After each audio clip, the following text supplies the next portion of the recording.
What's going on, everybody? All right, first things first, I'm sorry. This video should have been up like 3 days ago, and we've been buying a new car for my wife, a new SUV, and stuff like that, and just haven't found the time to do it. So I've actually been pretty busy today with the insurance and getting all that stuff set up and everything, but I'm going to hurry up and do this video because it should have been done 3 days ago. So again, I apologize. But let's get on with it. Check out this awesome Spyderco Paramilitary CPM S110V blurple. I think all S110 Spydercos come in blurple. I said this before, I don't really like this color. Scale, it is G10 scales, but I don't really like that blurple color. So I have been thinking about buying Micarta scales, but my gosh, they are almost as expensive as buying an S30V Spyderco Paramilitary too. So I just haven't got around to doing that yet. But we're going to find out if the Spyderco can beat the Benchmade bug out, and if I think it is a better EDC knife than the Giant Mouse Ace Biblio. Now, like I said, if I would have tested the Ace Biblio before the bug out, the Ace Biblio might have won out. But I tested a few knives in between them, and as of right now, the bug out is still the reigning champion so far. But we're going to find out if the Spyderco can dominate that, or you all are going to. I already know. So let's get on with it. So first up, carryability. I gave the carryability a 9 on the Spyderco, and I'll tell you why. It's not deep carry like the Benchmade is. I mean, the Benchmade just completely hides out in your pocket, and the bug out is not deep carry. It does have like a little bit of sharp edges and stuff. I ain't gonna say it's sharp, but it does have like 90-degree edges here and stuff like that. But mainly, it's the deep carry part of it that that knocked it off a point from the Benchmade. I mean, you can just see how much more deeper this is going to sit in your pocket. So I do like this. I did notice that the back of the knife right here did kind of jab me in the back of the hand whenever I'd pull it out of my pocket at times, but not a huge deal. Only knocked it down 1 point for that. Practicality, 10. I gave it a 10. This is going to be one of the only knives that probably get a 10 in this category, because I think this knife is an amazing EDC knife. It's under 4 ounces, which a lot of people want their EDC knives to be under 4 ounces. And yes, it can be a tactical knife as well. Are there better tactical knives than this? Probably. There probably are. But those tactical knives are probably not going to be as good at EDC knives as this. So I think this is one of the best all-around knives that you can possibly get for EDC and tactical folders. That point is just going to go through anything, and the blade design is just a slicer. This is an amazing EDC and tactical knife, in my opinion. Next is sliceability. 10. All right, I want to say I didn't think anything would beat the Ace Biblio. That thing is a slicer. Man, that thing's a slicer. Beat it. If it could be beat, this one beat it. Not by much. This thing is close, so close. And this is where I say that if I would have actually tested some other knives before I tested this, that this knife might not have got as high scores it did. This is one of the categories that this knife, it's not saying this knife is, the bug out isn't a good slicer, but these two are better, and this one might have actually edged out this one by a hair. It's close, but with that point, you can just do some amazing slicing just with like, so I built 2 AR-15 pistols in the past week, and I opened everything with this knife. Awesome. It was just awesome. Holding edge is a 10. It's got S110V still, CPM S110V. I checked Blade HQ's steel chart, 10. It was all the way up. This thing, I've cut everything in the world with this that you can imagine, and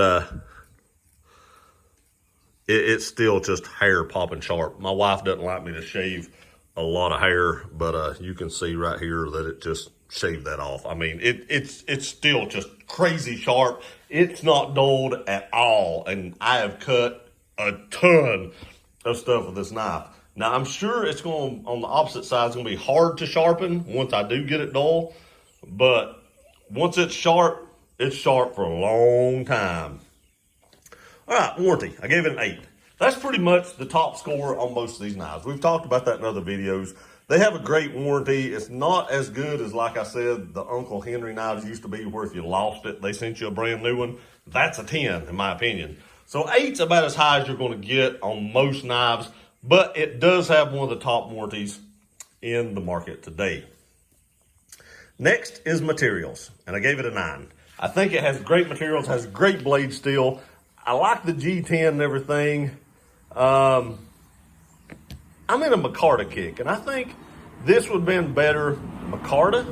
Micarta doesn't have as sharpened edges as the G10 does. Not saying the G10's bad, but if this would have had micarta on it, this would have been a 10. But with the G10, I gave it a 9. I just think micarta would have upped it just a little bit, and for the price you're paying, the premium you're paying for the S110, I think they could have done micarta and still come out pretty good on what they're charging for this knife. So a 9 is really good. Micarta would have got a 10, no lies. Next is ease of use, and that's a 10. This knife is very easy to use. I mean, one-handed close, one-handed open. I mean, it's ridiculous. You can get out of your pocket one-handed, you can put it in your pocket one-handed. There's no issues at all there. I know that last one was a fail. We got to do better. So 10 for easy use. I don't know if you're going to find a knife that's easier to use than a Para-2. I mean, it's just crazy easy to use. Weight, got a 9. You know, I didn't give it a 10 because it isn't as light as the Benchmade Bug Out. This thing, you don't even realize it's in your pocket. I mean, it just melts away. It's so light. This is still under 4 ounces, so it does get high scores for that, but it's not as light as the Bug Out, and the Bug Out justifiably gets a 10 versus the 9 on this. Next, cool factor, gets a 10. You pull out a Blurple Spyderco Para-2 S110, and any knife guy, probably anybody that's not a knife guy, is still going to know this is a Para-2. Everybody loves a Para-2. Para-2s are so cool. People love to fidget with Para-2s and flip them back and forth and just play with them and everything. It gets a 10. This is probably one of the coolest knives on the planet. It's one of the most recognizable knives on the planet, and that's why it got a 10, because it is cool and it is recognizable, and a ton of people own this thing.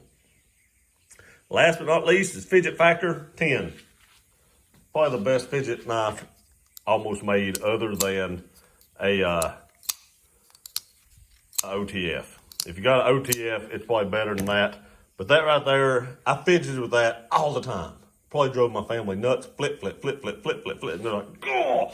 But this is probably one of the best fidget knives ever made, besides an OTF automatic. Because you don't even have to, flip those back in. You just flip them out, flip them in, flip them out, flip them in. I used to own a couple of those. That really drove my family nuts.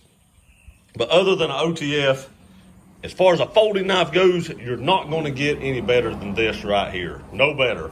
That's why it got a 10, is because in a folding knife, this is as good as it's going to get. An OTF will also get a 10, but in a folding knife, that's going to be top notch right there. So, did the Para-2 score better than an 85 and beat the Bug Out? I'm pretty sure if we're all scoring at home, 95.